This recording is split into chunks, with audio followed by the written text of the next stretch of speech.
بسم الله الرحمن الرحيم. هل أتاك حديث الغاشية وجوه يومئذ خاشعة عاملة ناصبة تصلى نارا حامية تسقى من عين آنية ليس لهم طعام إلا من ضريع لا يسمن ولا يغني من جوع وجوه يومئذ ناعمة لسعيها راضية في جنة عالية لا تسمع فيها لاغية فيها عين جارية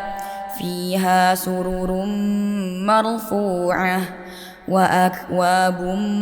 موضوعة ونمارق مصفوفة وزرابي مبثوثة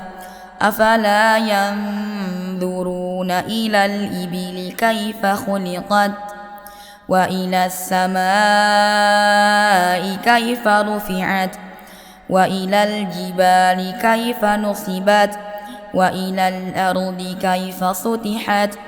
فذكر إنما أنت مذكر